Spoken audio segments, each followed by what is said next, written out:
অহা ৮ তাৰিখে আমাৰ ৰাষ্ট্ৰীয় সভাপতি জে.পি. নাড্ডা ডাঙৰীয়া আৰু কেন্দ্ৰীয় গৃহমন্ত্ৰী অমিত শ্বাহ ডাঙৰীয়া আহিব আৰু সিদিনাখনে আমি আমাৰ নতুন কাৰ্যালয়টোৰ শুভ উদ্বোধন কৰিম। আনুষ্ঠানিকভাৱে শুভ উদ্বোধন হ'ব আৰু এখন কাৰ্যকৰ্তা সন্মিলন হ'ব, য'ত আমাৰ বুথ সভাপতিৰ পৰা একেবাৰে সকলো ধৰণৰ কাৰ্যকৰ্তা তাত উপস্থিত থাকিব।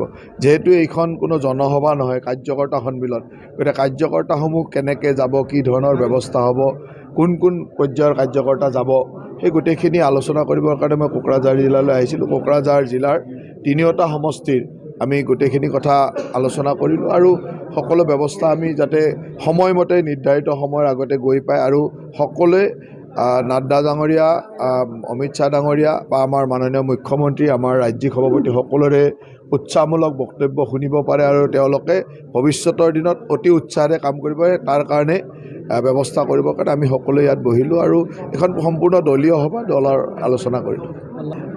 ময়ো শুনিছোঁহে ইটো সিটো, কিন্তু যিমান দূৰ খবৰ পোৱা মতে কিবা ব্যক্তিগত কিবা কথা বুলি কৈছে। মই সিমান ভিতৰলৈকে যোৱা নাই, গতিকে মই সেই সম্পৰ্কে বক্তব্য দিয়াটো অলপ ঠিক মই নাজানো যেতিয়া গোটেই ভিতৰলৈকে, জাষ্ট শুনিছোঁহে বেলেগৰ পৰা বা সংবাদ মাধ্যমৰ বা ইয়াৰে 2-এজন মানুহে মোক কৈছে।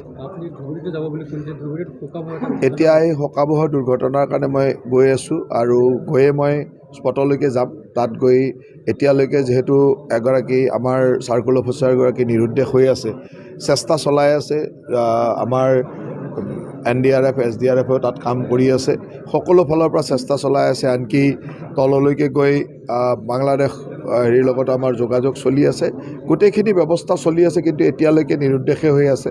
গতিকে আমি আশা কৰিছোঁ যে সশৰীৰে ভাল ধৰণে পালে আমাৰ কাৰণে অত্যন্ত ভাল, কিন্তু যেতিয়ালৈকে নাপাওঁ তেতিয়ালৈকেতো একো ক'ব নোৱাৰি। গতিকে মই এতিয়া গৈ উঠাৰ পিছত মই স্পটলৈকে যাম। আজি সন্ধিয়াৰ আগে আগে মই তালৈকে গৈ পাম। শাৰদীয় দুৰ্গোৎসৱৰ শুভেচ্ছা দিছোঁ।